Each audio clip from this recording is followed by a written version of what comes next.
Nope, I don't want to get claimed for that. Fair. I was Um, just making up my own song. Welcome back to Not From Boston, everybody. I'm Bennett, I'm Harold. and this is gonna be a little different than the last couple of weeks. I think it's It's gonna be a weird better. one. We're in a better headspace, I think. I mean, we haven't because of the time change, we haven't chatted as much in real time during the games, but Yeah, I definitely feel better. yeah. Let's just get into it. Let's get into a recap. So we beat the Yankees. We took 2 out of 3 in the Bronx. Crazy. Lost the first game 6-9. Nice. Yeah. Walker Buehler got rocked. He gave up Not a seven good start. hits, 7 runs, uh, 2 home runs, and 2 walks in just 2 innings of work, which is not good. We won game two, 10-7, because Trevor Story woke up and went 3 for 5 with 5 RBIs. And then we took the rubber match 11-7 on ESPN Sunday Night Baseball Dun, with dun, dun, dun, dun, five home dun. runs. Christian Campbell went deep. Carlos Narvaez went deep. Abraham Toro sent one over the short porch. Trevor Story hit another bomb. And then Devers waited until the ninth inning to remind everyone that he is the Yankee Slayer With and a he sent one to the bomb moon. way into the second deck. So, do we want to talk about the Yankee series first? Yeah, Because we let's got some bigger stuff coming with the Rays. let's go Yankees. I think we should just recap each series as it were. So, Yeah. um most important thing in the negative column. Let's just get this out of the way cuz there's a lot of a lot of positives to take. What is going on with Walker Buehler, man? Yeah. So, He's here's the not thing. he's not the guy I think returning from injury that he was at one point, and that's fine, but it's tough. I want to feel so much more confident with him when he's on the mound. And I don't not like I know he's capable of doing great stuff, but I don't have that like when Crochet takes the ball, even when Dobbins takes the ball, for the most part, I'm like, all right, we're gonna get a good start. We're gonna get a Bayo has thrown pretty much nothing but 6 innings, 3 runs. Like he's been a quality start machine. I Yeah. don't know what we're gonna get from Bueller every start. Yeah. I mean, I think now with the benefit of having seen him pitch against the Rays, Sure. like it's changed a little. But I agree, he's not been having the bounce back year that we were hoping for. No. I think he knows that. I mean, I think you know there was a lot of there was a fair amount of risk in signing Bueller just because he was coming off of an injury in 24. Mm-hmm. Same with Giolito. But I do think a lot of these issues are not player specific, they are systemic. I do think our pitching lab, or so it's called, has some pretty serious flaws in it, Yeah. especially when it comes to our rotation. Actually, I think almost exclusively when it comes to our rotation. So I feel like that was for Bueller, that was a large part of it. He's definitely not a number two guy in our rotation, but I think he's like, um he's he's just being Nick Pivetta. He's, kind Yeah, of he's an more of what inning we've eater. had before. Although Nick He's an inning Pivetta's eater. nice this year all of a sudden. Yeah. I think it's really why I bring it up first, just to get it out of the way, is because I think it's so interesting living in Los Angeles and being surrounded by Dodger fans because everybody asks me all the time, "How's my boy Bueller doing? How's my boy Walker doing?" And I'm like, he's not great. Like Yeah. I mean, the numbers are not good. His what is his actual ERA after the Rays game? Because he definitely had a much better start and brought it down. 5.01 ERA. I mean, it's not looking great. It's not. I think he'll finish in mid to low fours if he keeps it up, which is fine. But Yeah. I do think the expectations of someone like that, especially with his postseason performances, we came into it. I remember we were talking about it, thinking like, "Fuck, we might have just that might be the steal of the offseason." And he's been serviceable, but not really anything else. And so I think it's just, can he and do you have faith that he is capable of turning it around and being like, he's not going to be an ace, but like a very strong three spot in the rotation. We did turn that game into a ball game. It was like, I think, like a It what, was five close. nothing lead at Yeah. the top of it. And I Mm-hmm. mean, we did make it a closer game. We did make it tight for a couple of innings there, and then, lost it 9-6. I still felt like in that series, I mean, or in that game, that the Red Sox were still in it. I mean, I will say, like, that is kind of like, if I have to say a nice thing about how the season's going, it is that this team is clearly got some fight in them. for 90% of the game, and like they will, um there aren't you don't really get a ton of games. You think there's maybe been like two or three this year where they like fully just say fuck it and don't push. But um I mean they grinded out a couple of 6 runs from the Yankees, so like that's you know um I mean I think that was still in its own way impressive. And I think we did, and then I think we carried that kind of carrying that energy into the rest of the series. I mean, I think surprised me at the very least. I was not expecting a series win. I mean, I was like optimistic, like I would love I would, wanted one, but I was like, I don't know if I'm going to get one. Yeah, I think seeing obviously game 2 getting the win is important. Seeing Trevor Story come alive, hopefully. I mean, at this point with him, we're looking at can he hit a 700 OPS and a 250 batting average? Like those are kind of the bars, the numbers that would make me look at the end and be like, all right, he ended up having a decent enough season. But seeing him go off, I think he said he was 3 for 5. 3 for 5 in game 2, yeah. With 5 RBIs. Yeah. I mean, that's a great game. And he came up with the clutch hits with the runners in scoring position. He had that bases clear with the runners in scoring position.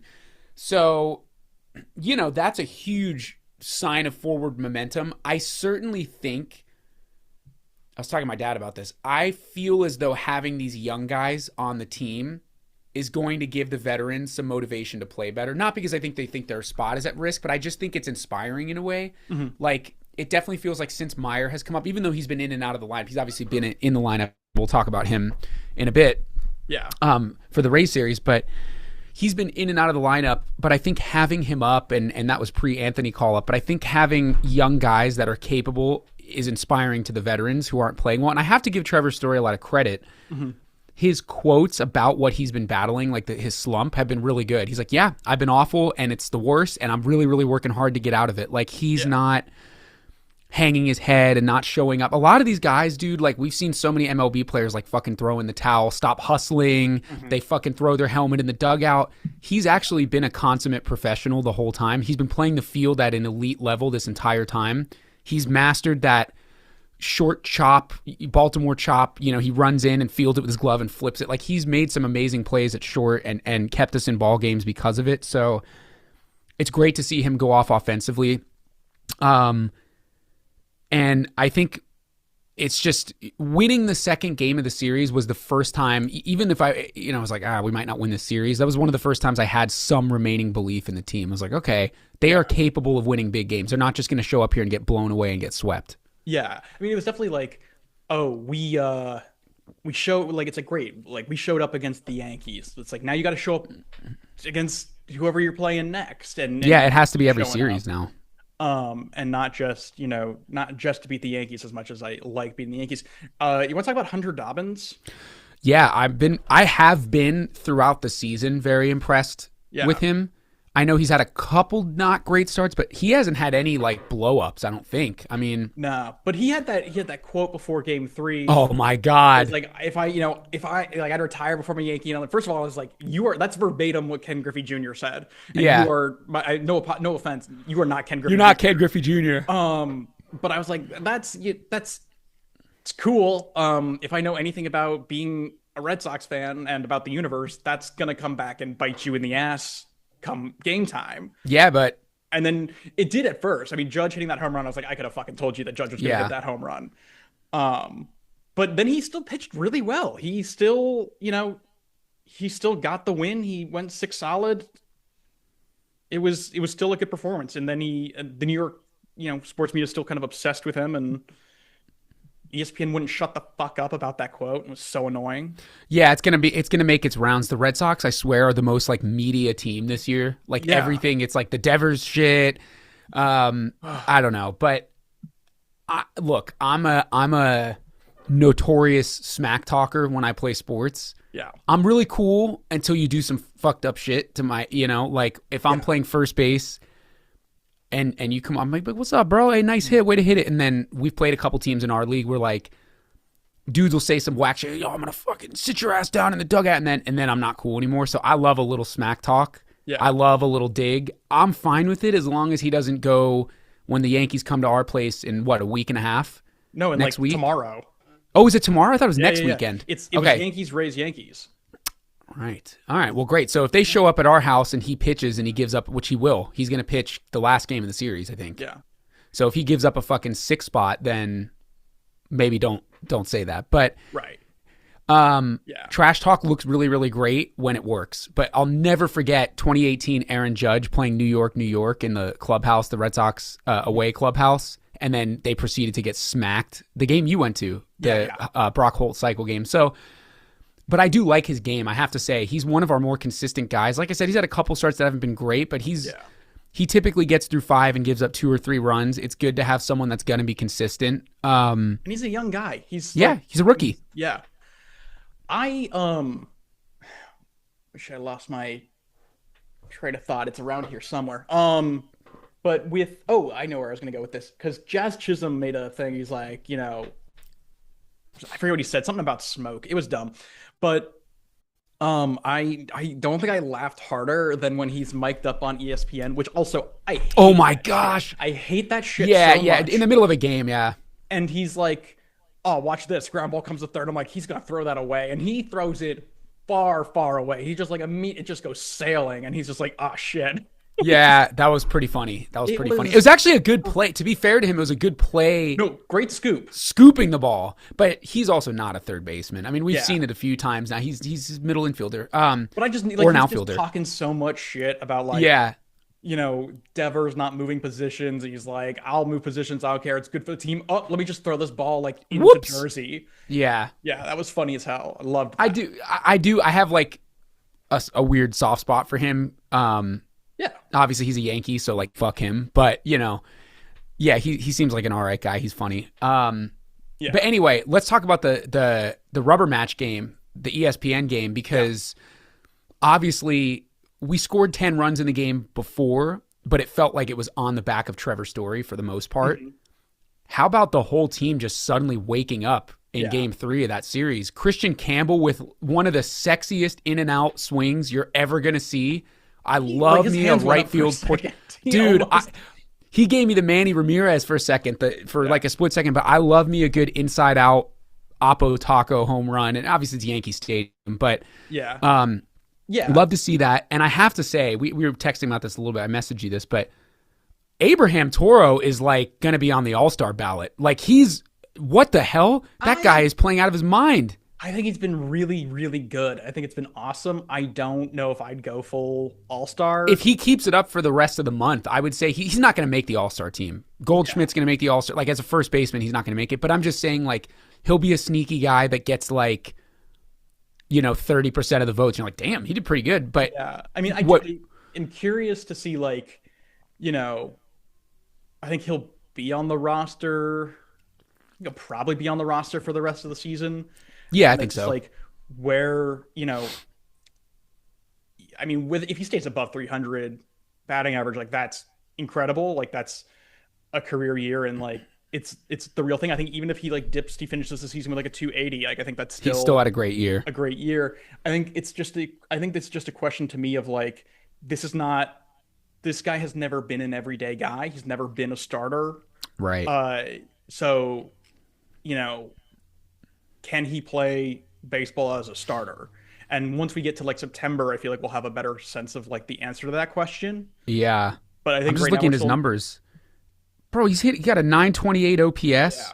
With only 94 at-bats, he's got 31 hits. Yeah, dude, I mean, the reason I bring him up, too, though, is it's not just the hitting. How about the play at first to keep his foot on the bag? Yeah. He basically dove off the back corner of the bag. Who threw that? Was that Meyer who threw that? That was back in, like, against that was in the Yankee series. You're talking about this. Okay. Yeah. He was defending the bag. The one you're talking about, a different play. He was on first base and someone threw him the ball, and he basically kept his foot barely attached to the bag while diving to get the ball from a bad throw. That was, I can't remember if that was the last game or if that was game 2, but that was a crazy play. And I mean, he's one of these utility guys, third base, first base. They could probably stick him in the corner outfield positions if they needed to. But yeah, that, to me, I'm like, dude, you look like prime Kevin Youkilis out there. Like, that was unbelievable. And I'm just impressed with his hustle. He's also clutch. He always hits with runners in scoring position. I feel more confident with him at the plate than Devers right now with runners in scoring position. Yeah, I mean, he's been a good ad. I mean, he's I think come through for us, which has been really it's been really nice. I mean, I don't think there's much more can say about him other than Yeah, that. I'm just impressed. I'm very impressed. Obviously, Rafael Devers is just a bona fide Yankee killer. He is the second fastest Red Sox player in history to get to 30 home runs against the Yankees. I believe it took him 120 games. Yeah. And I think it took Manny Ramirez like 104, which is crazy. I can't remember the exact numbers off the top of my head, but that's including Manny's like Indians years, right? no, I think it's Red Sox Yankees. Oh. All right. I mean, Manny was a dog, bro. Prime Manny, like I know it's easy to hate on him now because of the roids and everything, like his antics and stuff, but dude, he was a dog. Special player. He's a monster. It's crazy. Did you see his post, his tweet that he's been sending? So funny. He's like, any of the 30 teams want to hire me as a hitting coach. Like, I'm ready. I think we should. I'd take him. I think John Henry's like, absolutely the fuck not. Yeah, he's like, don't get that guy near my clubhouse. He was going to make everybody want to trade. But yeah, what do you think about our rubber match there? I mean, I thought it, went really well. I mean, I think we gave up more runs in the back half of that game than I would have liked, but like we had, a comfortable enough lead. I guess. I don't know. It did feel like there are just like some games, I guess, where I've been watching Sox this year, and this being one of them, where it's like I'm seeing the things that are working, and I'm like, this is really cool, but are you gonna do this tomorrow too? Yeah. Like, or are we gonna kind of like, is this fleeting? And like, I think for me, it's been, I think in the moment enjoying watching the Sox play and coming away with opinions in the moment, but I think kind of looking back or trying to look at it in the context of like the whole season, I'm like, I think it's been hard to plug in to know how certain games are going, because I'm like, I don't know, like it's great, but it's only great if it continues to be, it's a pattern of performance, and this isn't just like we're this good every 4 or 5 days. Yeah. But, let's talk about the Rays. Yeah, obviously the big news, big news, which I think we were shocked by. I was not anticipating that at all. But Abreu, I guess, got on the IL. So yeah, so we'll talk about that too. That actually is a big thing. He hasn't quite looked right that weekend specifically, and I know he tweaked something in his oblique. But Roman Anthony, arguably the most hyped Red Sox prospect since Dustin Pedroia. I mean, Dustin Pedroia wasn't even a hype prospect in that way. Yeah, I mean, the most hyped. Mookie Betts was a prospect. Yeah. So yeah. Okay. So either way, like one of the most hyped prospects that we've had in a fucking long time. Also, the number one prospect in Major League Baseball is now officially a Boston Red Sox player. He had his Major League debut. The Roman Empire has begun. Not the best debut for Roman Anthony. However, it wasn't bad. He actually hit the ball twice. They made 2 good plays. He hit that one ball, I think they said it was 111 miles an hour off the pitcher. And then he hit one into left that was well played in the outfield. In 2 at-bats, he got more RBI than Connor Wong has had all season long. Oh my gosh. Yeah, so we'll have to talk about that too. But obviously the error in right field was tough. It happens. I'm not particularly mad about that because Abreu, who is a Gold Glover, has actually already done that exact error twice. So it happens. I've seen Mookie do that. But also Roman Anthony came in and he's like, hey, forget about all that shit for game 2. I'm going to go rip a double down the line, score 2 runs, and then I'm going to make a diving catch. Yeah. So much better second game. It was a much better second game. His family made it to that game. When I saw his family at the game, I actually did think of you because I was like, how does it feel to have like some more like representation in the Boston Red Sox? Because that is the most Italian family I've ever seen in my life. Dude, Do you know his dad's name is Anthony Anthony? So is his brother. Yeah, crazy. It's That's crazy. fucking hilarious. I mean, yeah, I was just like, yeah, it's like Leslie Wild. Ann's got to be thrilled. Wild. But it's great to have up. It's really great. We were texting about this too, to see Anthony Meyer Campbell all in the lineup. That is awesome. Yeah. I mean, that just feels so good. And I feel like we're, as fans, we're like vindicated now. It's like, okay, finally, it took an injury, but the team is doing the right thing. Like, we have these guys that we've known for like a year are going to be up here. Yeah. And I will say with Anthony, teams are already scared of him because the way he's been pitched to so far, he only has that one hit. Bro, he's looking at some big league pitches. I was messaging my dad. He struck out in the first game with like basically the three most perfect pitches I've ever seen. It was like dotted low and outside fastball, low and inside sinker, and then like the most major league curveball. Just a huge sweeping 12-6 right front door, bottom corner. Like, I mean, teams know what he's capable of. His first hit, his only hit so far, but it was a first pitch changeup that was out of the zone. Way out of the zone. And he just took it the opposite way. And bullet. I think against Pepiot, who is not, Who's good. Who's not known for throwing shitty curve or shitty changeups. So I think he's got a very mature attitude at the plate. I mean it's gonna happen. He's gonna click. He's gonna start hitting balls and getting hits. It's just like a matter of time. He's been there for what, 3 games? So yeah, 3 games. But yeah, so I mean, it also the series went well. We took 2 out of 3.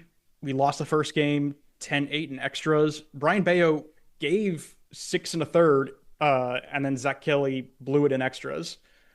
We're gonna talk about that, but go through the recap of the whole series. We're gonna talk about that, but yes. And then, game 2 was a whole different thing. We won that game 3-1. Roman Anthony got that hit. The Red Sox only used 3 pitchers. We had Giolito for 6 innings, who gave up just 1 run, and then Whitlock and Weiser shut the door. So, like that, I mean, we haven't been doing that in a while. And then we took the series, game 3, with a 1-run win. Yeah. As opposed to a 1-run loss, which is refreshing. And very refreshing. Through 7 innings. 6 hits, 3 runs, 7 strikeouts. Marcelo Meyer hit 2 home runs and smoked a fuck the whole time. He was so chill. He smoked 2 home runs, like absolute no doubters off the bat. Yeah. Toro and Duran also hit homers. Duran hit a home run. Yeah, and Toro. Yeah, we had all solo home runs. So listen, the extra inning game, there's a couple things about the loss. Yes, Zach Kelly could not shut the door. However, I hate to do this. I hate to play this card. That is one of those games where I'm going to look back at the end of the season and say, man, the ump fucked us out of that game. Yeah. Because 2 things happened. Well, the Romy thing? Yes. So the first thing that happened was in extras for the Rays. I think it was Yandy. I don't know their team very well. Aranda took a pitch on the bottom corner of the plate, like it was in the bottom, tick of the box for ball 4, and he ended up scoring in extra innings. Mm-hmm. So that would have been strike 3. So that shouldn't have happened. I can let one of those slide. Gonzalez comes up, who's also been great, by the way. Ronnie's been really good. Comes up, obviously extra innings. There's the runner in scoring position. There were 2 runners on. Takes a full count pitch 2 inches below the zone. That ball was never above the knees. It was a sinker that started low and finished lower. That was never a strike, and without hesitation gets punched. And then Cora gets ejected, which rightfully so, I would go. But, dude, you can't make that call. That's not a borderline pitch. That is not a borderline pitch. That pitch started. I'm like really angry. I was fucking fuming at the TV. I had a couple guys over and we were watching the game and I was like, what the fuck? Like, that pitch started 2 inches below the plate and it sunk. That is never a strike, and that's unacceptable. I mean, not to sound totally delusional, but I am at the point where I fully buy into this conspiracy that umpires are making moments about themselves, like blowing calls, making big deals out of nothing, and fucking shit up out of like some kind of coordinated protest about. I think there's validity to that. Or like they're betting on games and they have money on someone striking out or not winning. Because listen, we've seen Joe West and Angel Hernandez be Joe West and Angel Hernandez. That there's two pieces to it. There's the ejections, which when we get into Major League news, I'll bring that up a little bit. But there's been like a slew of egregious ejections. Yeah. Like ridiculous. Like the one with, do you see Nico Horners? Did you see that? No. He literally, another pitch, never in the strike zone. Never in the strike zone. Full count pitch. It's clearly ball four. Gets punched out. He does not. He literally looks at the umpire and says, "You're having a terrible game, man." Immediately gets thrown. And that's like, you're allowed to say that, dude. He's not arguing balls and strikes. You can't take a little bit of it. Dude, the umpires fucking talk shit and go out, and as we saw with Walker Buehler, they instigate things. Like, you can't take a little bit of heat. You just throw him out of the game. Yeah. Oh, that the pitch thing is with, inside. I just pulled up the clip. It's crazy. And then the thing with, what's his name? The guy from the Rays, Tanner Walls, where he touches his helmet and gets ejected. Like, that's ridiculous. You can't get ejected for that. And so I'm so unimpressed with these umpires. This is the worst it's ever been. And I know every year everybody says that, but I've been watching baseball for a long time. This is unusual. Yeah. I mean, it's different because in like years past, it's like, oh, these guys just suck at their jobs. Even though actually I think like the stats don't really back that up, but like it appears like they've been worse at their jobs. This year it's like it's that, but also like they're clearly taking it all so personally. Yeah. Which we haven't had to deal with before, and it's really fucking weird. I don't understand it. I mean, I just don't think that just happens. It just doesn't make sense. I'm not impressed, man. I'm really unimpressed. It's like, and to lose the game, it's obviously not because of that, but that's 2 outs. You have bases loaded, 1 out, or who hits after Gonzalez? I don't remember who was the last out in that game, but either way, you have 2 outs, first and second. Like, there's a big difference. So I just felt really aggrieved by that. Obviously, we bounced back game 2. Roman Anthony with the hit. Yeah. Giolito had a great game. Great game. Yeah. And we need that. He had a horrible start. Excuse me. He started game 1 against New York, and that was not a good start for him. Yeah. Him and Buehler both like had bad They games. Go back and forth. They go back and forth. Both like we suck, and then they came out their next 2 starts, and they showed up a completely different pitcher. But you're right. It is about like I am like it's cool for this, but like I'm only gonna really be impressed if you show up as the guy consistently who throws 6 or 7 innings again, not the guy who gets did knocked it once out in a second. Yeah, and the big highlight for me in that game was actually Weissert shutting the door in the 8th inning with the bases loaded. Man, he put his big boy pants on and just shoved a fastball, full count, bases loaded, 2 outs. Like, we need that energy. Like, he was electric walking off the mound. Let's go. Like, we need. I mean, that's what this team needs. The thing is, like, our bullpen is really good. I stand by that. Our bullpen is really good when they're not like being fucking hammered to death by having to rescue the rotation. Like, they suck when they're overworked, but like, no shit, that's how that works. But when like they've been rested, they've been good. I mean, I 44 pitched well to end the series. But yeah, I mean, I'm that's what happens when like our starters can go 6 or 7 innings, is our bullpen gets to actually, pitch instead of trying to stop the bleeding. Yeah. I will say, yeah, it's great. The highlight to me, the entire series, like which had nothing to do with Roman Anthony whatsoever, is when Carlos Narvaez threw out. Who was it? Was it? I don't remember who was stealing. Is it Junior Caminero? Oh, Caminero. Yeah. Caminero threw him out. The tag from Meyer was perfect. The throw was immaculate. Also threw a dart. Carlos Narvaez is a backwards hat catcher guy, not a helmet guy, and I fucking loved that. That was so I think cool. He's both. I think he's the backwards hat with the helmet.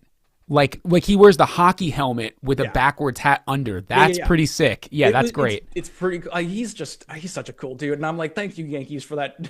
Yeah, it's pretty unbelievable. I mean, he's been great, and I think he's very clearly. I mean, I feel bad for Wong because I know again what he's capable of, but there's not a clear. He's going to catch once a week now. Like it has to be Narvaez. The thing is, like, Wong is not even close to where Narvaez is defensively. Like there's just no competition there. It's like the thing that I think that Wong has going for him is was his bat because his bat was good last year, but Narvaez has got a bat too, and Wong, has sucked with the bat this year. So it's like, what does Wong bring to the table other than just being a human with a pulse? Yeah. I don't really know. I mean, I think No offense to Connor Wong, but no, I mean, I obviously he's struggling, so I hope he yeah, figures it out. Like I like Connor Wong, but he's not. You can't. There's a point where you can't justify starting someone anymore, and he is gonna start games because he's a catcher. Catchers can't start 162 games. Like it's not your right, knees are gonna give. So yeah, he'll start once or twice a week, but he needs. I mean, he was brought in as quote unquote an offensive catcher. yeah, He's like supposed to be an offensive player. Like he's yeah, a decent enough catcher. He's a good pitch framer. He has a decent arm, but like Narvaez and him, to me, we did the number crunch. Actually, Narvaez is better defensively. Narvaez leads the major yeah, leagues in defensive runs saved by catchers. So yeah. he has to start. The only reason Kyle Riley will start ahead of him is because Kyle Riley is an offensive machine. He's the best. I mean, he's the best power hitter in baseball. He has Yeah, more homers than Judge and Otani. badass. Yeah, yeah, he's a big Yeah, dumper. not even being mean, it's just an accurate description. But I mean, the thing is like the Red Sox do need to do more to invest in their development of catchers, like in their pipeline of catchers, because it's the same as first base. You know, um, I think if we hadn't traded it for Narvaez and like Connor Wong had gotten hurt, in a long term way like Casas had, like we wouldn't have options because we traded Kyle Teal. Mm-hmm. So I really want to see the Red Sox like first and catcher are like two positions where I'm like we need depth. Yeah, we do. Show me Now, some depth. interestingly, at first, Toro makes the situation so much more interesting because of how good he's been. And again, I agree with you. For like a month, he's looked like an all-star. Yeah. Is that just going to be a really good May, June, or is that going to be like at the end of the year he has a 900 OPS and he sneaks an MVP vote or two, and you're like, Right. how did that happen? But even still, I don't think Toro is like a long-term solution. No. For the club. However, Rami Gonzalez has also been really good. Yeah. So we have two guys that are above a 900 OPS right now that are hitting 300. I mean, Yeah. they're not slugging the ball out of the park. Toro is a little bit. I think Gonzalez only has like one homer, but Yeah, those guys are Toro's got hitting the 5, ball. 6. Yeah. So it's an interesting like platoon of guys that like maybe shouldn't be as good as they are, but they are. But they're not. Yeah, but they're still not going to be guys who like stick around for. I would even say 3 years is like a stretch for those guys, for even a combo of those guys. So Yeah. like, I do think the Red Sox do need to either sign an established first baseman or trade for an established first baseman or develop one through the system. And right now we don't have that. Yeah. I would agree. I'm curious with all this because we took 2 series in a row, and we're now 2 games under 500. We can get back over 500 if we sweep the Yankees, which We'll see. but how is your outlook on this season change watching now that you've watched a couple of games where the big 3 are up together? It has changed just because it's still early. If this was mid-August, it wouldn't change. I'd be like, oh, well, they have to do a lot more to prove me wrong. But we're 3 games, I believe, out of the wild card, and we're 2 games under 500. The irony and the reason I say it has changed is because I remember like a month ago or so, we looked at the schedule and we said these next 4 series before the Yankees are so important. We have the Orioles, we had the Blue Jays, Atlanta, we had series that we needed to win, and we didn't win any of them except Atlanta. So it was like, fuck. Yeah. Like the season feels pretty much over because we're probably going to get swept by the Yankees. We'll probably get beat by the Rays, and we'll probably lose to the Yankees 2 out of 3.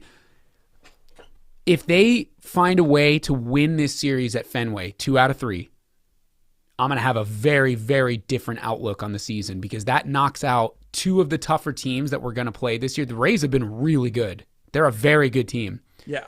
And their pitching has been excellent. If we beat them in the first series away, we beat them at home. If we beat the Yankees at home, I'm going to go out on a whim and say it's back to a 50-50 shot that we make the playoffs. Where right now, I mean, I would say at the beginning of last week, I was like, there's no way in hell. Like, we're not making the playoffs. We were even talking about, we were texting off camera, like, what are we going to do when this gets out of hand. Like, what are we going to talk about during Yeah. this? Uh, What about you?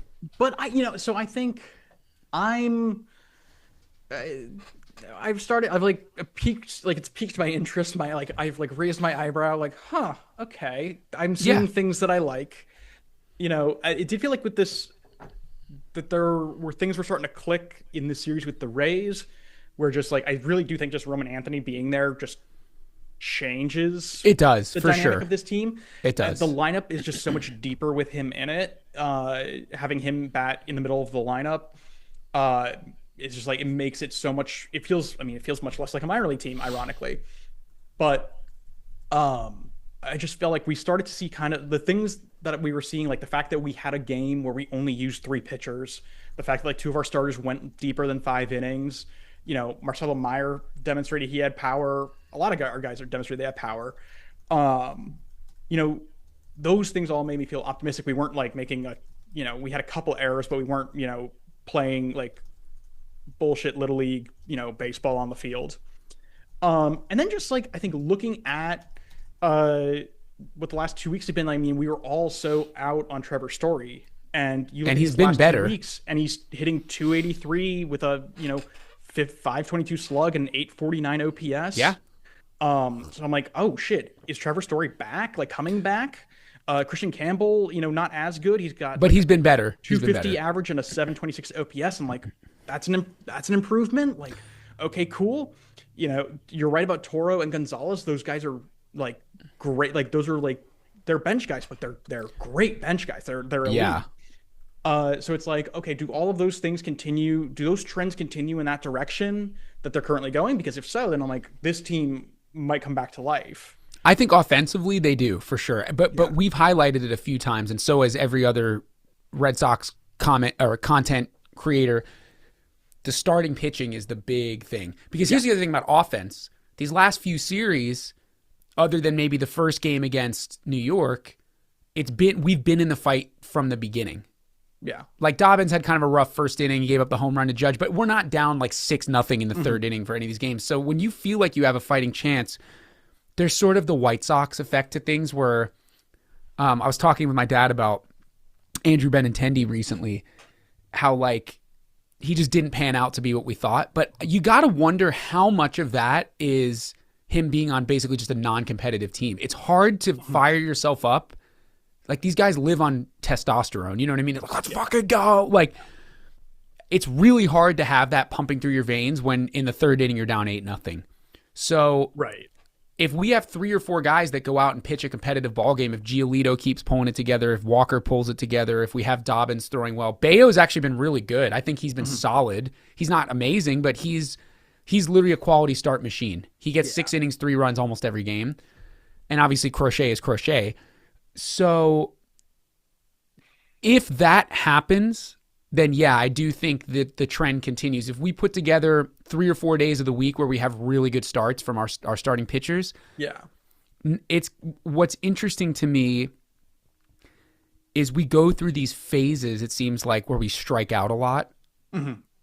Hasn't happened these last couple weeks. Even in the series away at Atlanta, we didn't strike out that much. The first game I think we did, and then we didn't. But that's the thing that's going to signal to me, once we start swinging at pitches way out of the zone, which has been a huge problem, our swing rate is really bad. I mean, we have like Devers and Cedon are like the 2 freest swingers in baseball, but Devers has like a 400 base. on base. He's been a lot better this year.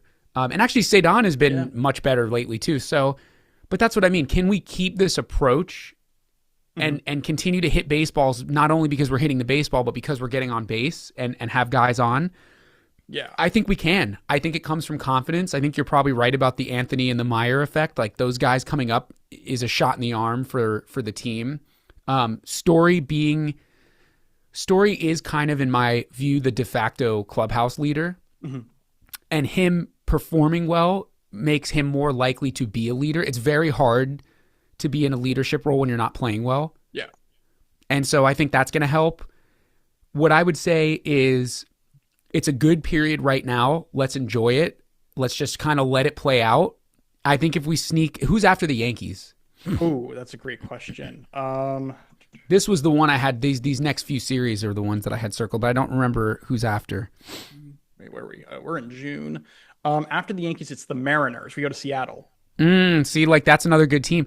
Yeah. It's kind of contingent on the next couple tough series. Two series. We go to Seattle and then we go to San Francisco. Okay. Oh. But then we play the Angels. Yeah, but the Angels took 2 out of 3 in I know. Boston. They do that every year. They always do that. I swear. They do that to the Dodgers too. I mean, this is a tough schedule for us. It gets like we then play the Blue Jays and then we play the Reds. So yeah, there's not a lot of bad teams in baseball. There's a few really bad teams, and then there's a lot of teams like us that are capable. Wait, the Reds? That means that that's when Tito will be back at Fenway. Oh yeah, that's right. Yeah. How about that? Oh, and they're wearing their I think they're wearing their Connect. 1975 jerseys against the Reds. Cool. Very cool. Because that is, I mean, that was 50 years ago. Fuck. Yeah, crazy, huh? Going like this was 50 years ago. That's crazy. Wild. But yeah, I don't know. I think it can continue. That was a very long, verbose answer, but I think it is contingent on if the pitching keeps us in ball games. It's very hard to swing the bats well when you're not in competitive games. Yeah, I mean, you got to, looking at the rotation, like we're having trouble with our velo. We're not throwing a ton of first pitch strikes. We're not throwing as many as we should be. Our whiff rate isn't great either. It's like 25%. The innings is, I think, the big thing is like the innings. The Stars throw more innings. I think that makes everything better. I even think if I, am in, the room with Andrew Bailey and the starters like right now, I'd be like, hey, you got to get comfortable with throwing 6 innings, even if you give up 4 or 5 runs. Yeah. Like you got to be prepared. Like let's just settle on the fact that when you start, you're going to give up 3 to 5 runs. And like that is like A-okay. Do not like go out there and try to shove, just 1 run or a shutout or 2 runs. Like just you're going to give out some runs. That's fine. This offense can fight back against 5 runs. Yeah. What we can't do is have you like lose control in inning 2 and give up 7 or 8 runs. That's a whole different thing. But, just get to, the 6th inning. If you give up 4 or 5 runs along the way, like that's okay. 4 or 5 over 6 is different than 7 or 8 over 2. Yeah, I agree. Like it's amazing that we even made a game in that first Yankees game. Because all you need to do is like, it's like once we get, like say Giolito comes in, he goes 6 innings, but he gives up 5 runs and the Red Sox score 3. It's like, okay, 5-3. Whitlock or Weiser, like those guys will hold the door there. They'll hold you at 5-3. Like they're going to keep that score where it is and give the Sox time to score more runs. Like, but they can't do that if they're coming in the 3rd inning. Mm-hmm. So, yeah. So, do you want to talk about some of the stuff that Cora has said? Yes, I have a very, I'm not entirely sure what he's thinking, obviously, but. So for those who aren't junkies like we are, Alex Cora told everybody, I think in a press conference, but Mass Live was the main one, yeah. He told everyone on Wednesday that he intends to bench Roman Anthony and Marcelo Meyer, who are left-handed hitters, when left-handed pitchers are on the mound. He said, quote, "I've had conversations with Marcelo in New York, and today I talked to Roman about a lot of stuff, including pinch hitting. They're all in to win. They know we'll keep doing that. Yeah, there's a balance, but I don't think people here are happy with where we're at. This team is supposed to play better baseball and be in the hunt. We're not there yet. My job is to try and maximize matchups and help winning games. We haven't done that. I think Romy has done an amazing job. Ref's done an amazing job. And the kids, they understand. They know." So I guess Cora has done this before. He's done it with Devers. He did it with Duran when they were rookies. He did it with Casas as well, where he sits left-handed batters earlier in their careers when left-handed pitchers are on the mound. Mm-hmm. I think it's an antiquated attitude. Yeah. I think in this particular case, it defies logic. There's only one instance in which it makes sense, and that, in my opinion, is if you have a like-for-like replacement defensively. It's difficult with Ref Snyder because he destroys left-handed pitching. Yes. Like he demolishes. He literally might be the best left-handed pitching hitter in baseball. I mean, I don't know if there's any like straight platoon guy that hits lefties as well as he does. Meyer's numbers in AAA are not great against lefties. Anthony, I would not bench him at all. If I'm being totally honest, I wouldn't, especially because Abreu's out. And here's where it gets complicated. The like-for-like replacement would be Anthony for Refsnyder. Refsnyder's not an infielder. Right. Meyer is the guy that maybe could not play this year against lefties as much. Because I do believe that we have to play the best team. Right now, like, we can't be experimenting right now. We have got to win ball games. However, I think not only were Anthony's numbers good against AAA lefties, and I know AAA versus majors, I get it, but like he was hitting like 360 against lefties. Like he was freaking destroying the ball. So give him a shot to face some major league lefties. To be honest, Abreu has cooled off, but we gave him a shot at the beginning of the year to hit lefties, and he was crushing them. So go ahead. Just the difficulty is like, if you're going to sit one of those two guys, it makes sense for it to be Meyer, but it doesn't make sense. I guess Gonzalez can play third also, and Meyer's been at third. So I guess that's where they're planning. It's just hard because Refsnyder is so good at hitting lefties. Mm-hmm. It's not really about Roman Anthony. It's about you're at a disadvantage by not putting Ref in the lineup against a left-handed starter just because of what he does. Yeah. Yeah, I mean, I think that's actually a really good point. Because I don't like he's the best. I mean, like sitting Duran doesn't really. They're never going to sit Duran. And sitting Rafaela, I think maybe, but it's like that doesn't. You're not adding a right-handed bat to that lineup. You're just subtracting another for one right-handed bat for another. I mean, I don't think Rafaela is as good against lefties as Refsnyder, but still. And I think they're living and dying by the like.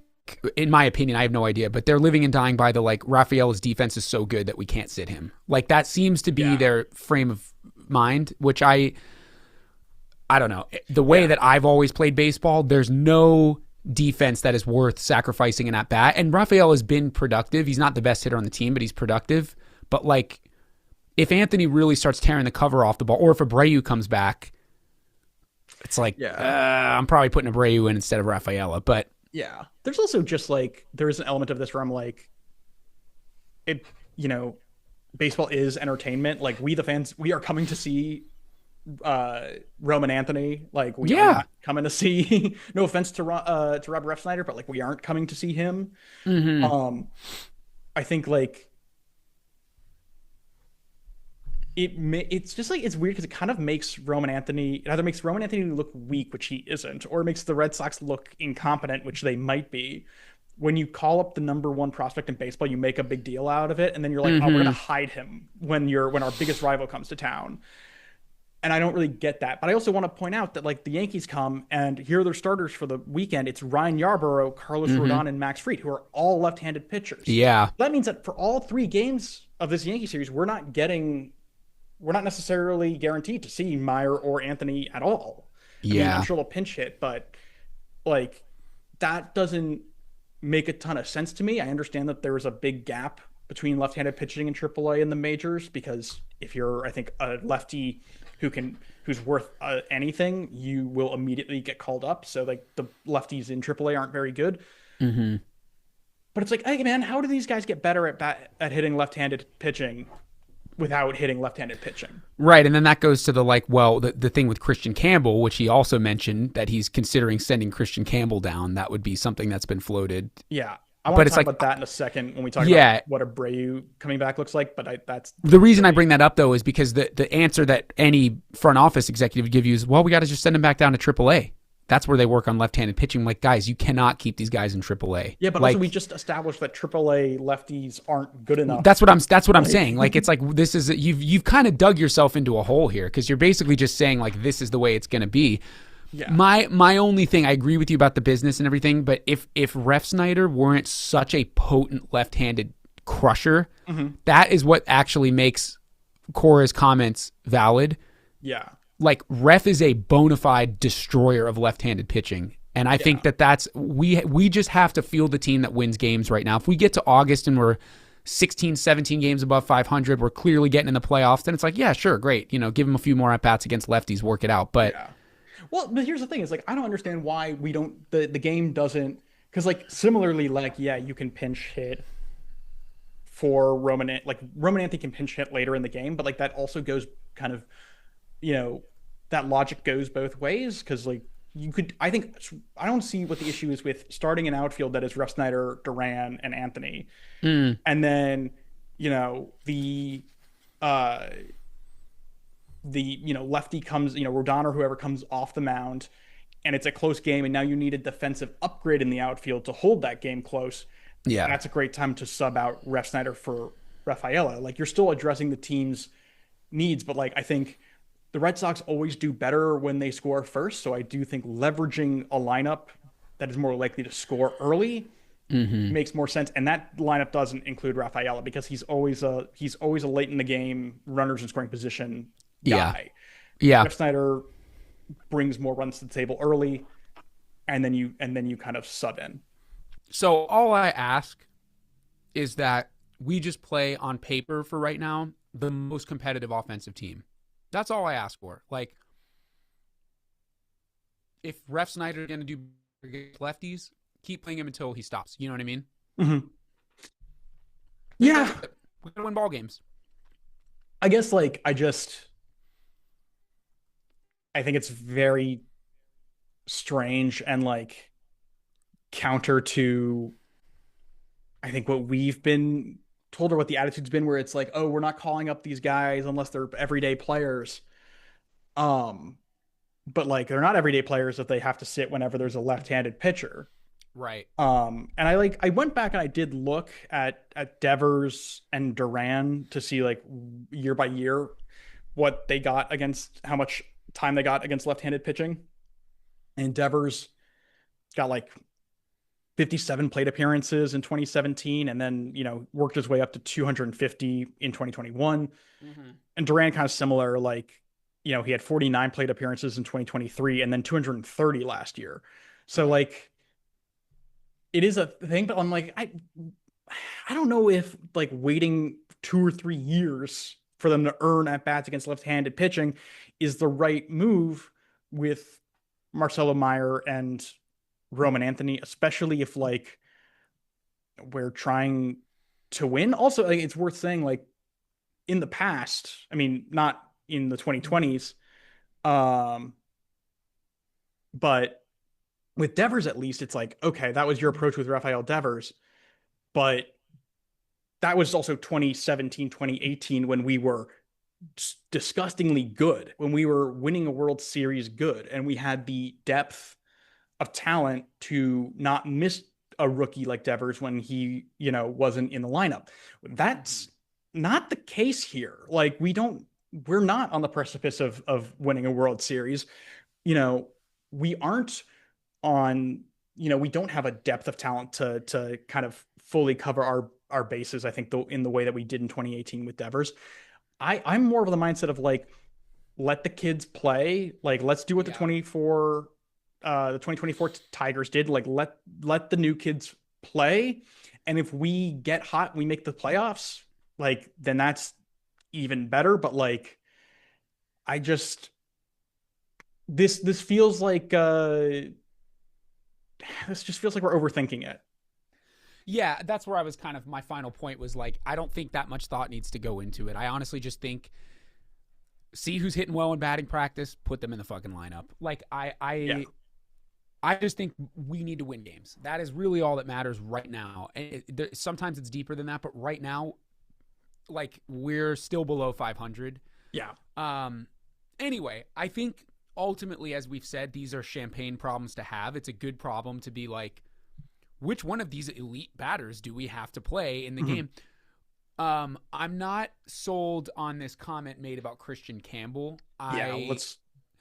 When Abreu comes back, apparently it's been floated. I think this was also Mass Live who reported this, but it's been floated amongst Cora and other Red Sox executives that Campbell would be potentially sent down. That to me is a bad idea. That's how you kill someone's confidence right there. I would not do that, especially because They've been fucking with him. Play first base, play center field, play left Seriously. field, play second base. Don't send him down. That's the fact that we have Hamilton. I think, is that Eaton guy still up? Like, we have No. guys on our roster. Okay, no. So like Hamilton is the one that I would send down. Yeah. Absolutely send Hamilton down. Like I or, I mean, yeah, no, send Hamilton down. Like I don't even know why this is a question. This is so ass backwards stupid. Hamilton's I mean, Campbell's not this year been a great defender. In fact, I think he might be the worst second baseman technically in the league. Mm-hmm. Hamilton is no gold glove winning player either. No. Offensively, like Campbell at his peak this season, which I imagine like isn't his career peak, but is, Right. you know, clearly he's capable of a sustained being a sustained quality hitter. Hamilton shows zero uh indication that he is that guy on on that consistent a Yeah, level. Campbell has all-star capability. Yeah. Like true major league all-star capability. Hamilton's like a good bit part player. He's a great major league roster piece to have. And I'm Yeah. not saying he can't become, but like Campbell's first month and a half, we were like thinking rookie of the year. He's just hit a Yeah. slump. I don't think sending him down is a good idea. But also like talk about shooting yourself in the like foot with this kid's, I mean, kind of to your point, like this kid's morale, if he gets told he's being sent down, uh, you Bad know, idea. the we just got the big three together and then to immediately rip them apart just makes no sense. Yeah, especially Campbell, because Campbell like isn't. I mean, he's played outfield a little bit, but like, where is the issue? Is not sending someone down for Abreu. The issue is making room for Abreu. yeah, So just sending someone, Campbell, he's playing second base, but he's not doing as well as he was, so we're just going to send him down. Like, that's not helpful. yeah. I think, sending down Campbell also means one less right-handed bat, which was a problem we were dealing with all of last year, and we Yeah. have a few more, but like, we don't still have, I think we are still majority on a given day, like our lineup is majority lefty. I it seems so stupid. It seems like they're doing it because Ken Rosenthal fucking wrote about it. Um, and granted, I liked his piece. I thought it was Sure. interesting, but I don't know if Campbell going down to AAA like does us any good. I think it will do infinitely more harm. Uh, and also like just he's not gonna like AAA is not the place to work it out because AAA is not Major League Baseball. Like AAA is not where you go if you're in a slump. Otherwise, Trevor Story would have been down there for a month. Like it's where you go when you aren't good enough to play the Yeah. majors, and like that's just at its core. Like Christian Campbell is clearly a good ball player. Yeah, I Um, don't think this is the move. I don't, who knows with these reported rumors, like what's yeah, really true and what's not, but that would be upsetting. That would yeah. be not, that's not the right call. I think it is just like if that's what happens, it's like this just only lends further credence to the idea that like Craig Breslow is a fucking robot, Yeah. like who had no sense of like emotion or people and like what what works for fans, what works for the what it makes the broader organ how it makes the broader organization appear. I think John Henry would probably be like, "Hey, I just guaranteed this kid 80 to 100 million dollars. Like, what are you doing sending him down to Worcester? Yeah. That makes me look like a fucking idiot." Yeah. I It's just not the right play. I mean, Yeah. I don't, I think there are like four other candidates that I would send down or DFA. I mean, I hate to say it, but Yeah. I mean Connor Wong, you can't really send him down because you need a backup catcher, but like get him off the roster before you get Christian Campbell off. yeah. Um, Yeah. I will say also like there is a genuine question of like, okay, Roman Anthony, Willie Abreu comes back, where does he play? Like a separate question that I think is a lot harder to well, it might not be harder to answer, but it's a different question. Mm-hmm. Where do you think he fits into the lineup and or into the onto the field when he's back? Anthony? No, Abreu. Oh, I mean, Abreu is the right fielder. Like he's hitting extremely well. He's slumped a little bit lately, but he's hitting extremely well, and he's won a Gold Glove. Um, Yeah. he's a guy that, like, you can tell other runners are not trying to run on him. Like he is an automatic stopgap for scoring extra runs on extra base hits because even 10 feet beyond the pesky pole, dudes are not trying to run on that arm. There's no chance. Um, so I think that is one of the few times, like I said, there's a few examples, but very rare, where defense outweighs offense, but his offense is good too. I mean, he has had not the best last few weeks. Maybe this injury has been Mm-hmm. lingering and we don't know, but on paper, he's still one of the best hitters on the team. So Yeah. he's producing offensively and is exceptional on defense. He's the right fielder. What is interesting, this is again why Campbell is not, shouldn't even be a discussion. One of these outfielders is going to have to move. That Yeah. is what's going to have to happen. Campbell is like papering. If you send Campbell down, or even, I mean, Hamilton is who should go down first, but like sending down David Hamilton or something, that's papering over the crack of like, Yeah. we now have 5 guys that are exceptional, capable major league outfielders. Obviously, Ref Snyder being one of them is a platoon against lefties. Like that's his role. But he's gonna be on the team. He's clearly there for a reason. Like he's not going anywhere.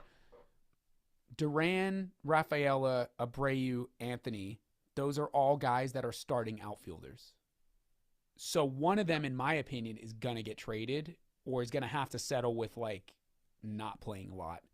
I mean, I And imagine I'm still on the like I think it's time to trade Duran. Like I still kind of feel that way. that's probably what's gonna happen. Although I will say that prototypical leadoff hitter, we talked about this a lot. That's a hard guy to find these days, and he's been heating up. He's been picking it up.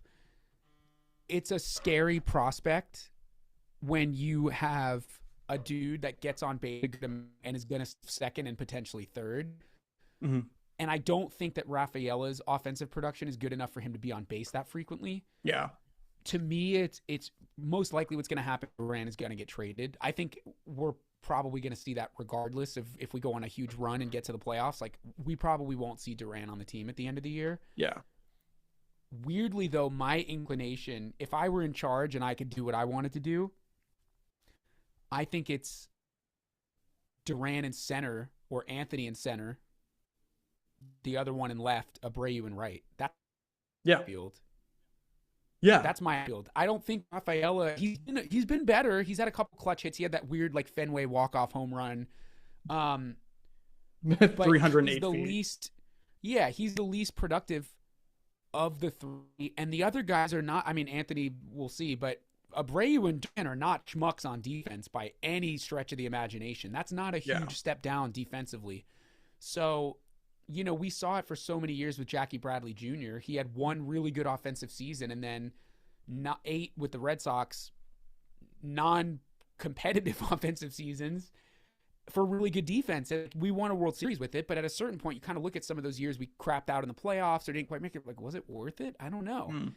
So to me, that's my outfield. I'd probably go Duran left, Anthony center, Abreu right, because Duran's used to playing that Fenway wall. Mm-hmm. It's all lefties, obviously, and then Ryder plays left-handed pitching instead of one of the three, whoever's slumping most. Yeah. I'm sure they're keeping Rafaela in because he's right-handed, but that's what I would do. I don't know. What do you think? Yeah. So I think right now with the players that are on this roster, yeah, with the players that we have, Ceddanne Rafael's versatility defensively is more valuable to me than his his talent singularly at center field. Mm-hmm. He can, I mean, he might not play them all as well as center field, but he can competently play multiple positions. And so he provides depth, and we have enough outfielders. So it's like, I think to me, that's like a no-brainer. It's like, just like, what do we need? We need depth. We need guys who can play multiple positions. Oh, hey, you can do that. That's the thing. He Like, plays infield too, so yeah, like it's not like he has to be out in center field. I mean, and he's a great guy if to pinch hit when runners are on. Like, yeah, I think it's actually a pretty easy decision. That's why the yeah, Campbell thing doesn't really make sense. Like Hamilton's not really being used other than pinch running. He hasn't been yeah, a good pinch hitter this year. He hasn't really started many games. yeah, He's not playing in the important games. So right. trade him or DFA him, or he has an option. So send him down. Like it's not. So, Rafaela can pick up the slack in the infield. so let me ask you this though. So Abreu comes back, and let's say the Red Sox do the smart thing and they demote Sure, Hamilton. Hamilton. What happens when Bregman comes back up? That's the bigger problem. I Yeah, have no idea. I have no fucking no idea. idea. I think it's like, oh, are they going to go back to the Campbell at first idea? But like, it's been such a like I that feels like that felt like a really risky idea back when it was being floated. I don't know if it's a good idea now either. It's Um, also like really difficult because first base is arguably our most productive offensive position right now. yeah, If I mean, I'm just like, and I know baseball's a business, but if I'm Abraham Toro and Bregman comes back, I get benched for someone who got a 640 OPS. Campbell hasn't been as good lately. I'm like, what the fuck, bro? I'm fucking tearing the cover off the ball. I'm making gold glove plays here first base. Like, why am I getting benched? I'm yeah. winning us. He is like contributing to winning games, you know? So, same as Gonzalez. I'm like, dude, why are we getting benched? I have no idea. That's the one where the outfield thing is easier for me. This one's hard. I don't think they're down. I would be very surprised. I don't. Ultimately, that is probably what's going to happen. Is they'll move one of those guys to first base, the rookies, Hmm. but then we're going to get rid of a lot of offensive production at first base. Yeah. Um, which like Bregman's offensive production is like you have to have that guy in the lineup, but oh my god, I really don't know if Meyer goes on a tear. I mean, he just hit 2 home runs. If he starts ripping the cover off the ball, like what are they going to do? I mean, truly, I think like, Trades? well, let's. I guess you could. You obviously like. I think you make Duran a super utility guy. You bench Right. him. You trade Duran. You put. I think Campbell only plays center, so Campbell to center, Anthony to left, Mm-hmm. and then Meyer to second, or Story to second, Meyer to short, Bregman at third. All of those like gymnastics that I just did were so fucking stupid. It's just like Red Sox. What did we do here? What did we build? Like this is the most messy roster I've ever seen. Yeah, it's there's a lot of roadblocks. There's a lot of log jams. It's also made hard. Again, this is a good problem to have, but it's made hard by guys that are not supposed to be that good producing at a really high level. Yeah. The fact that Toro is ripping the ball is like a good problem. You're like, fuck, this I guy's mean, hitting. I do think like there is also an argument to be like, okay, yeah, like Toro's producing a lot for us offensively, but like we know what Toro is not a long-term solution for this ball club. Um, and if we are, you know, if we are buyers at the deadline, then like we do need starting pitching. Like, Mm-hmm. does Toro Mm-hmm. become valuable to another team? That Does was Roman my and last point. Is trades. Trades is something we haven't really discussed other than Duran. One of those guys could get traded. yeah, Romy Gonzalez could get traded. Yep. Um, I mean, and it would just like sucks because it's like, yeah, those guys have value, but like also this is how trades Yeah. work. Like the way some people talk about trades, I'm like, like this isn't the show. Um, 9 times out of 10, like a trade makes both teams unhappy. Yeah. So Yeah. It's definitely up in the air. I mean, they're gonna obviously have to, something's gonna have to change. yeah, I think it's so interesting too because like Toro's a switch hitter, so there's not even a platoon. You know what I mean? Like mm-hmm. I don't know, man. We're gonna have to just wait and see. I really have no idea. Like that Yeah, that Bregman situation is one of those things where I'm like, we're just gonna have to deal with that when it comes because he's gonna have to get back in the lineup. There's no yeah. world in which Bregman's not hitting third for us. But Well, they should have a clearer idea of what his injury timeline is yeah, soon. I don't know. Um, Um, We'll see. I think a trade. I think we are going to be selling regardless of where we are because we have too many guys. We have not enough quality pitching, and we have too many guys playing the same position. Yeah. It's kind of this weird, like, it's almost like this is like a little league team. Like, hey, Johnny, can you go play first base next inning? Mikey, can you play Yeah. third? It's like, what the fuck is going on? Like, Meyer is not a third baseman. Campbell's not a center fielder. Gonzalez is kind of like at third and first sometimes. And Abreu's playing sometimes. And Ref is playing sometimes. And then, oh, Connor Wong's in there now. It's like, what is going on? Like, Yeah. I miss the days, dude. Like, when we were kids, the whole, like, platoon thing was so much less frequent. I miss the days when it was like, you have your 9 guys that play every day. Yeah. That was the best, dude. Like, OG Red Sox, 2004, it was like, other than like Pokey Reese and Mark Bellhorn sometimes at second base, it's like, you know who's catching, you know who's at short until they traded Nomar, you know who's at third, you know who's playing, like, I don't know. So anyway. So Ian Brown from MLB.com said with Bregman that, you know, when he went down, a lot of people compared it to his injury in 2021 when he missed 10 weeks with that left quad injury. Fortunately, the right quad seems to be recovering much better. Bregman is already running. So what he's heard from people is that Bregman wants to be, sorry, Bregman wants to be back playing for the Sox in early July. Man, that gives us a lot of stuff to think about. That's for sure. I mean, I think like that's like that only like Bregman only helps us line up. I mean, unless we like, no, he has to be in the lineup. I think unless we like fully 2011, Jesus Christ, unless we like fully collapse, you know, I'm like, if we were in last place down like 10 or 15 games, I'd be like, no, just trade him. But I don't think that's Yeah. I don't think that's the move. I fucking extend him is the move. Extend him, Craig. Yeah, I don't know. I mean, it's a hard job, dude, running a team that has high expectations. Like, if you're the White Sox, it's like, no one gives a shit. Just send some other guy down. But, like... Yeah. Well, I mean, if you're the White Sox, now you're like, fuck, the Pope watches us. Yeah, I know. You saw that? That's crazy. So wearing the White Sox hat. Yeah, I didn't know you could do that as Pope. I didn't know you were allowed to wear baseball hats. Pretty cool. So funny. Do you want to get to the MLB stuff? Yeah, let's do it. Let's do it. So The Athletic did their annual player poll, which is always super fun. You can check that out on their website. They, of course, talk about, like, you know, they ask players, like, who's your favorite player to watch? Everyone said Shohei, yada, yada, yada.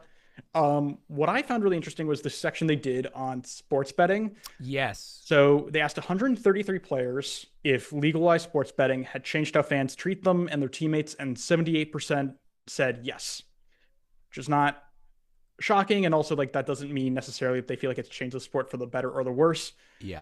But if you keep reading the article, like, it's pretty clear that most of them feel like it's for the worse. Yeah. I mean, the comment about, I read this actually before you put it in our outline for this episode, but I read the comment about the outfielder who was like, I hear people in the outfield saying, like, I just bet on you to hit a home run. And then it's like putting all this weird, like, unnecessary pressure in his head. Like, we've talked about this already, but the comments that have been made to, like, Liam Hendricks, the comments that have been made to who's the Houston pitcher? Lance McCullers Jr. Lance McCullers, right. That, I think, does come from sports betting. And it's hard because it's like consenting adults want what consenting adults want.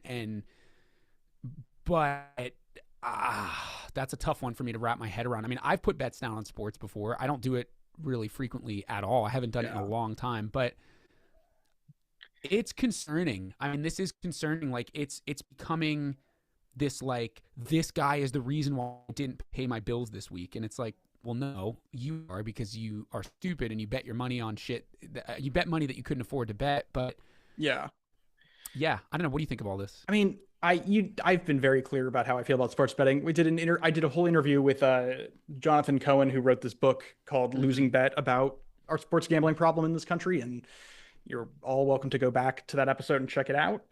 I mean, some of these quotes are just, like, really damning. Like, one player said, I don't want to say this, but something bad is going to happen, and it's going to be like, we told you so.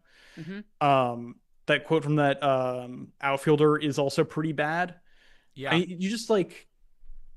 Go watch Uncut Gems. Check it out for yourself. It's just, like, this is such a frustrating thing, because there are just, like, so many risks and dangers posed to players, or so many vulnerabilities to the game. I mean, I really don't think you can rule out that like maybe these umpires make bad calls because it financially benefits them to do so now. Like, and yes, I am implying that that umpires bet on baseball games in order to, you know, make money. It's just like it's becoming an increasingly pervasive problem. Also, the advertising is just everywhere. Like, I feel like we're drowning in ads for FanDuel or DraftKings or Yeah, it's a whatever lot. And even the fuck. do they, a lot of other leagues, I don't know if MLB has some betting sponsors like on the jerseys, you know? Yeah, I don't think we have any on the jerseys. I know that Yeah. NHL has them on helmets, and one player in the NHL got banned for betting on sports. I'm like, but he's also repping Caesar Sportsbook every night. Like, Mm-hmm. are we so? Do you think we're that stupid? Yeah, I do think there needs to be some kind of regulatory, like it's a huge issue. And I do believe what I said about the Hendrick stuff, that comes from guys who put bets down that didn't hit. Yeah, That's what that is. Fuck you, but it's like, nah, you fuck you because you just lost all your money. That's why you're angry. Um yeah, man, I think it's a problem. I definitely think we, as a country, I mean, it's like alcohol, though. It's like, as a country, we have a problem with alcohol, mm-hmm. and you're allowed to do it, but, like, there has to be, in my opinion, especially with the advertisement in the sport, I completely agree with you. Some kind of, like, we can't advertise this way. I mean, alcohol now, they're not allowed to, for a while, they haven't been allowed to have people drinking in the commercial. I think there just needs to be a crackdown on, how this can be pushed to people because it causes a lot of problems. Yeah, Also, I think we should be taking the players' feelings and thoughts into account with this stuff because they're the ones that get impacted by it the most. They're the ones who are like making the money for people. You know what I mean? totally. Yeah, I mean, So anyway, it was just, yeah, I agree with you. I read that article and was like, wow, it's really wild. Like these guys are very aware of what's going on, and it seems like most of them really don't like it. yeah. I want to talk a little bit, just very quickly, about the umpiring thing because this is a huge problem, and there's been 3 ejections that I encourage all of you to go look up. One is the Bueller ejection is now 2 weeks ago. Mike Estabrook was the home plate umpire, who's like he's been around for like 20 years, not a good umpire, but he instigated the situation. So Bueller threw a pitch. I'm not gonna say it was right down the middle, but it was very clearly in the strike zone. It was on a throw down to. It was we played the Mets a couple weeks ago. Estabrook wasn't paying attention, or maybe because Narvaez popped up to called it a ball. It's clearly a strike. Bueller got upset and said it's right down the middle, and Estabrook immediately rips his mask off and cuts the distance and starts screaming at him. Bueller yells back at him. He gets ejected. Estabrook instigated the situation. It's on him. Number 2 is this Nico Horner one, where the pitch and very clearly not a strike. And he turns around at strike 3, and I think he is walking out of the box. He walks toward the ump and says, "You're having a horrible game." Just like, not great to say for sure, but that's not ejection worthy. Immediately gets tossed. That's I think literally you can read Council's lips. He's like, "What are you doing? That's nothing." That is nothing. That's pathetic. To get ejected for that is pathetic. And then number 3 is the Tanner Walls one where he taps his helmet. I think either accidentally or intentionally insinuating, this is the sign they do for the review in spring training. Mm-hmm. Take a look at the balls and strikes. But again, the pitch is way out of the zone. I don't think unless you're really picking a fight with the umpire, then you should get ejected. But these guys are soft, man. And it's pathetic. Man, I had enough of it. And it's hard to watch not only Red Sox games, as we discussed, it's cost us a few different times. Excuse me. It's hard to watch games as a neutral. That Cubs game, I just put that on TV because I had nothing to do. It was like a weekend game. I was like, what the fuck? Why did he get ejected for that? Like, nobody is going to the ballpark to see guys get ejected. Nobody cares about the umpires. I don't care what your fucking name is. I like the fact that when we have guys that do perfect games as umpires, we don't know their names. Mm-hmm. It's not about you, dude. Like, we're paying fucking $90 a ticket to go see the Dodgers, to go watch Shohei Ohtani. Yeah. I'm not paying $90 to go see Mike Estabrook and Hunter Wendelstadt. I don't want to know your name. And at this point, the umpires union, has way, in my opinion, again, I'm pro union. I'm not make that clear. I'm not anti union, but they have way too much power and influence on what Major League Baseball does. It's extremely hard to get umpires suspended. It's extremely hard to get umpires fined. It's extremely difficult to remove umpires from crews in the playoffs, in the postseason. I mean, I know Angel Hernandez had that gripe that he never umped a World Series game. He umped plenty of crucial postseason games. Yeah, that he was not qualified to umpire. So, including back in 2018. I mean, you went to that game. He had 4 calls overturned at first base. That's unacceptable. That is unacceptable. So I'm just ranting at this point, but it's very frustrating that we as paying customers, I pay for MLB TV, I go to a lot of baseball games, like we have to watch that shit. And it happens every fucking game. That's enough. Like, that's crazy. Bring the robots in. Seriously. I used to be against that too. I was never, oh, well, you know, it's a job. I'm like, man, these guys, they're just making it worse. Yeah.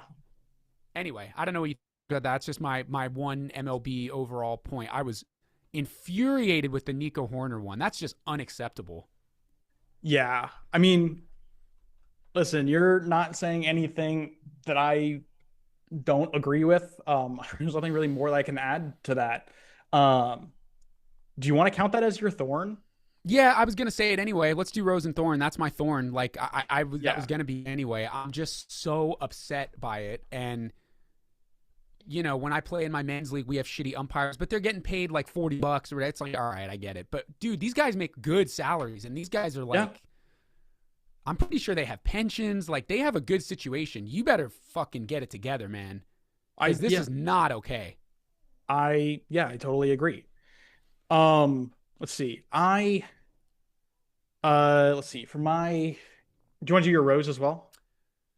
Go. You can do your Thorn. I'll do my Rose after. I think my Thorn is gonna be like for 98.5, half of the men on Twitter, and Barstool, like everyone who's been writing about Roman Anthony's sister. Put your dick away. Put your that's so gross. I know. Chlamydia-ridden PP in your pants. Fucking animals. Yeah. Like, why are we thirsting over this guy's? Like, leave her alone. First of all. Yeah, grody, big time grody. I was gonna bring that up earlier. I was like, oh, come on, guys, that's weird. It's so lame. Like, let's just watch. Like, she's just there for her brother, like minding her business. Even if she were like, hey, everybody, look at me, I'm so cool. Like, I still don't think that's. Yeah, that's like weird to zoom in on a fan. Just like, damn, that girl's hot. Like, it's like, are you in fucking 6th grade? Like, that's like, weird. I mean, and it's like, yeah, of course she's good looking. Have you seen Roman Anthony? He is a very handsome fella. Yeah, it's strange. It's also funny that, like, if that were his brother, they would never do that. You know what I mean? Course, his brother was there. They didn't do it. There's a reason they didn't do it, you know? Also, it's just like, I think sends the really, like, I mean, Boston media has always kind of been shit. But I think it really just like, I mean, if I'm Roman Anthony, I'm like, cool, I'm not going to talk to any of you assholes ever. Because you all keep talking about how you want to like have sex with my sister. Like, that's just inappropriate. It's just not, you don't get a new coworker and you're like, hey man, Jim in accounting, that new guy, sister's hot. Like, that's fucking insane. Yeah, it's pretty fucked. That's some like 1960s shit. Stupid. I'm with you there. So my Rose is I think it's Luis Angel. The guy from the Mets, Luis Angel Acuna. Yeah. So I went to the Dodgers game last Wednesday with some friends of ours against the Mets, and he was not in the game, and he decided it was his day off to wear the full catcher's gear in the dugout, and he was just goofing around. Like, he had his mask on, and like any foul ball that came into the dugout, he would catch, and he would frame it like a catcher. And I love that. I love when guys have a good time playing this game, because I know we're always like, oh, they're a bunch of millionaires and they get paid, but like, it's a kid's game. And I love seeing young, exciting players enjoy their time in the major leagues. I think he's only, let me look him up. I think it's Luis Angel. Yeah, that's him. He's 23, dude. I love that. I love a young kid having a good time playing baseball. And it just really kind of warmed up my heart a little bit. I was like, man, I know it's stressful being a pro athlete. There's a lot of stuff that comes with it, but that was just really fun. So that's my Rose. Yeah, that's always, I mean, we talk about this a lot. It is a game, uh, we should be having fun. It should be silly sometimes, especially like in June, like because the season is so long. Like these are the months where you should have some fun. I'm gonna give my rose to any of the fans, Red Sox fans out there who bought Roman Anthony jerseys with the number 48 before he changed it to 19. Yeah. My heart goes out to you. But now you have a Yeah. very special piece of Dude, memorabilia. I'm all about that. I think that's fire. Who was it? Was Betts always number 50? Betts was always 50. There was someone that 72. the Bogarts is who I was thinking of. I know a few people who got custom jerseys that say Bogarts 72, and it's pretty sick. That's pretty cool. Yeah. So very fun. Yeah. Well, Yankees tomorrow. Yankees tomorrow. It's another big week. I mean, June is a big month, so we'll have to wait and see. But hopefully, we can keep it together. Let's keep the ball rolling. Yeah, let's do it. All right, guys. As always, Spotify, Apple, subscribe to the Substack, TikTok. It's just not from Boston. Yeah, all the above. Instagram, not from Boston Pod, and we'll see you guys next week. See ya. All right.